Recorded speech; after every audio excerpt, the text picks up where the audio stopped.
Hey, what's up, good people? How you doing? Welcome back to Stock Up with Larry Jones. Hey, do me a favor, go ahead and hit the like, subscribe, and the notification bell. It's a lot going on. Anything I say is not a suggestion for you to buy, hold, or sell. Make sure you never, ever, ever fall for spam, all right? At the end of this video, take a look at all the links. Let's get right into it. We're going to cover a little crypto. We're going to cover Lucid. We're just going to kind of bounce around. I just want to get you guys as much information in the shortest period of time. Right? So, Lucid Motors was up as much as 10% this morning. And now it is down by as much as 14%. After closing bell, right? Volta was up like 13% today too, also, right? Hey, let's set those buy orders in. So what happened with Volta today is I set a buy order in at like 405 or something like that. I don't know if it was 400 or 405. Let me check that out. It was either $4 or 405, something like that. It bought, so it dropped down. It bought my buy orders, and so I just bought like 500 more shares, and then it popped up after that. Popped up like 13%. After that, then it kind of cooled off, so I'll see where it ended for the day. But I am happy with Volta at that price point. I'm cool with that. I'm going to continue to average through and buy at that point long term, all right? So AMC will be reporting Tuesday, okay? So AMC, I believe, will be reporting after closing bell. And then ChargePoint will also be reporting on Wednesday after closing bell. So make sure you prepare for that right now. So let's look at what happened to Lucid. What happened to Lucid is a typical buy the rumor, sell the news. We knew that and I just drove a Lucid Air a couple of weeks ago. Great company, but just like I forestated and I have been saying, reason why I wasn't buying Lucid, because I believe we were going to get it at a better buy price. Lucid is a great company. The car actually is better than Tesla. I'm just going to tell you right off the bat. But they are going to have to raise a lot of money. They still have to go through the process of quality control. So they're having problems with the glass manufacturer, and they're doing it right. They're taking their time and they're doing it right and make sure everything is right. You know, when you're dealing with product, it's not just on you, the company. It's on who manufactures your raw materials, okay? So they have some quality control issues, and they're not going to be able to deliver the amount of cars that they thought they would, okay? And so, as a matter of fact, let's go right into it over here, shall we? Let's look at, let me leave this over here. Let's look at what's going on with Lucid, right? So let's go here. So we see that Lucid was up around 10%, 9.9% today, but in after hours down 14%. So the after hours are still going on at this time, and let's see what it's going to do. But that's not good. Let's look at the reason why this happened. Okay, let's just listen. Welcome back to Fast Money. We've got an earnings alert on Lucid Motors. Shares down by almost 14% after reporting. The conference call is underway. Let's get to Phil LeBeau, who spoke with CEO Peter Rawlinson just moments ago. Phil. Melissa, the reason for the stock being under pressure is because of the guidance. We'll talk about that in a little bit. Let me quickly give you the numbers for the fourth quarter. A loss of 64 cents a share on revenue of $26.4 million. But that's not why the stock's under pressure. Here's the reason why. The company dramatically cutting its guidance for 2022 production.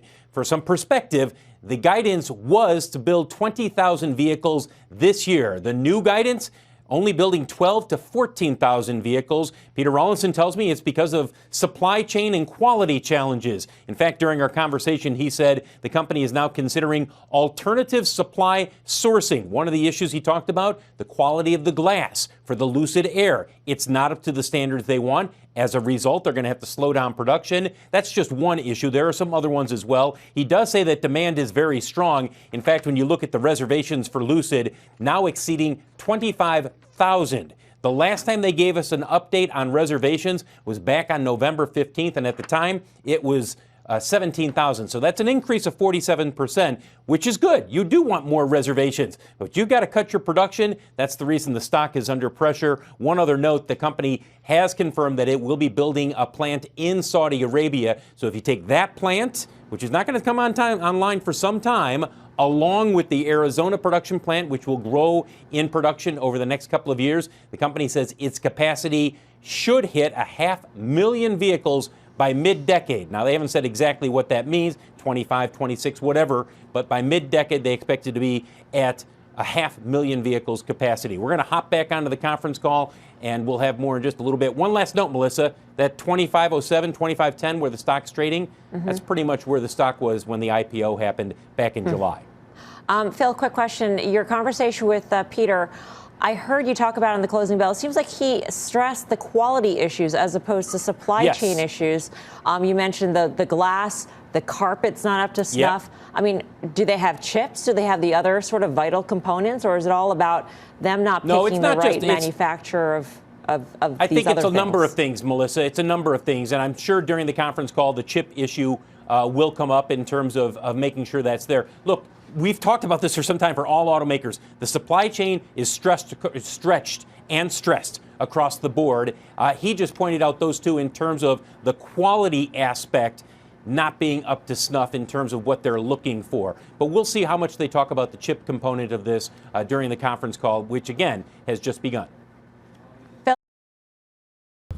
So you guys heard that. It is your quality control issues with the glass, with the carpet, and the chip problem that everybody's having, right? And so they have to scale back on the amount of vehicles going forward that they think they're going to be able to deliver. We expected this. I talk about it all of the time. There is going to be some share dilutions in the coming future because they're going to have to raise capital. You heard that they're building out the plant in Saudi. And so there is expectation for growth.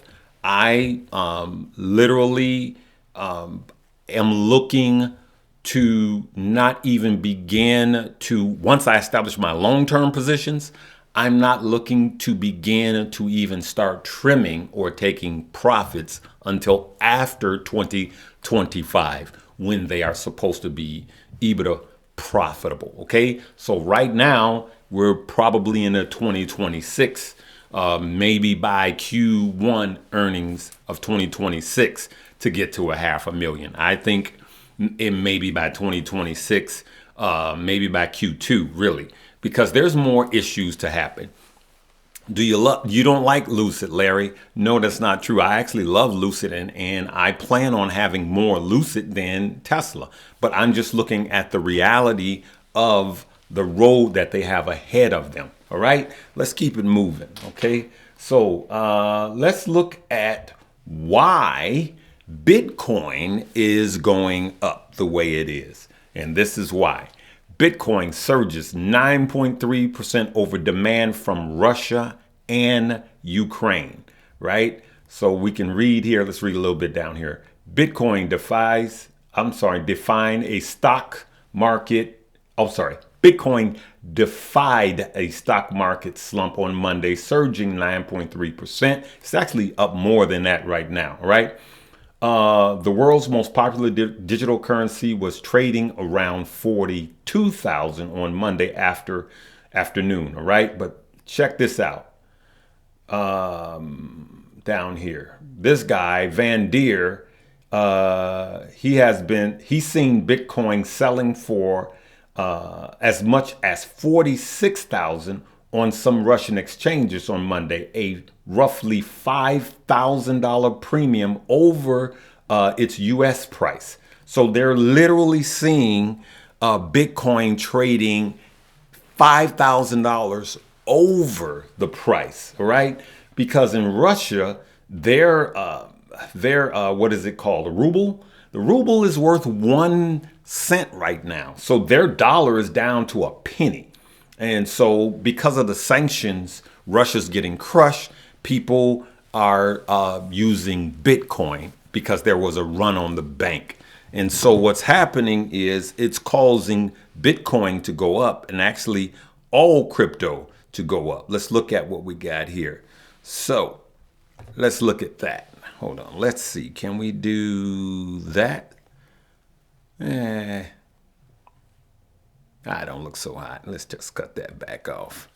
I was trying to be fancy, y'all.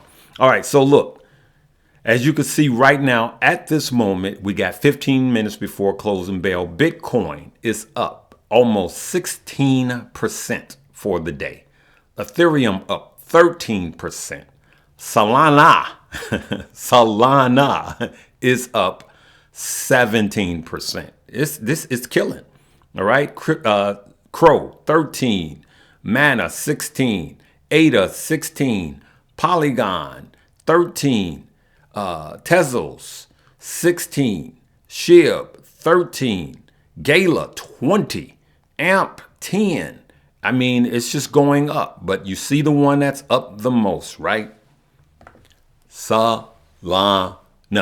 And I have been a Solana bull because I'm going to show you why I've been a Solana bull. I already explained about the NFTs and the platforms and the gas fees and all of that.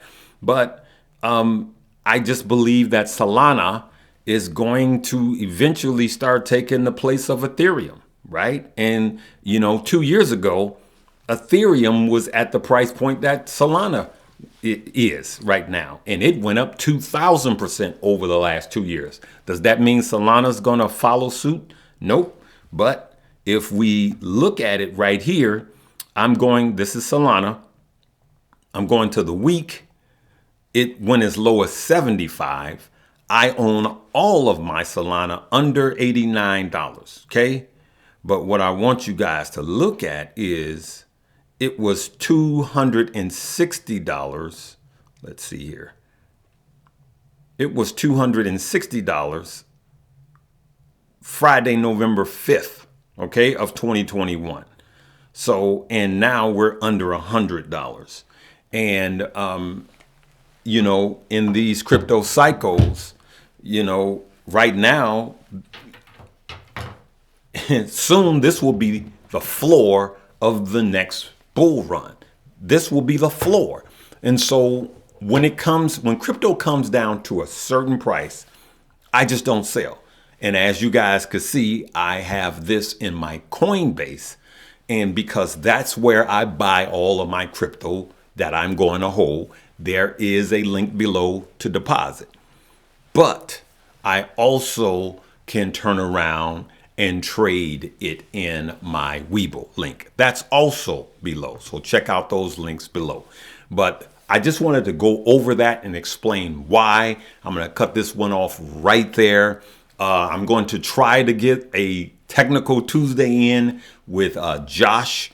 And you guys absolutely loved that video from yesterday. And if you didn't see it, I'm going to leave a video in the box right here at the end of this. Okay, good people. I have had a splitting headache today. And so I just wanted to come off and leave this with you guys. All right. I'm going to leave it right there. You could rewind if you want to and just look at anything. But I wanted to show you why crypto is doing what it's doing. And it could continue or it could cool off. I want you to do what's best for you. Anything I say is not a suggestion for you to buy, hold, or sell. But we also want to remember these earnings. All right. And just because a company is having earnings does not mean that it's going to be good. Right now, it's actually even harder to tell. So I'm not buying based on earnings. I'm actually waiting till after earnings. And if Lucid comes into my price range, if Lucid gets under 21, then I'm going to start buying long term. And these are not swing trades. These are long-term plays for me. So just remember, Tuesday, AMC will be reporting after closing bell. And then Wednesday, ChargePoint will be closing after closing bell. They will be reporting after closing bell. And that's when I'm looking to see if I'm going to buy some more ChargePoint. Because right now, I'm looking at ChargePoint with everything that's going on to get in the 1150 range. I will end by saying this. I know I keep saying, I think that the worst of this market will happen between March 15 from this point on, between March 16 Fed meeting and April's Fed meeting. I believe the worst of our fears will be over. Now, still going to be volatility, but I believe from the beginning of this year until that period will probably be the worst.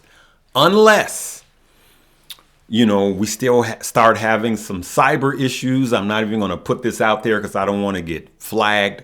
Anything could happen.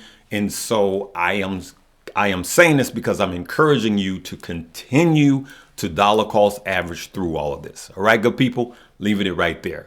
Live, love, laugh, and learn.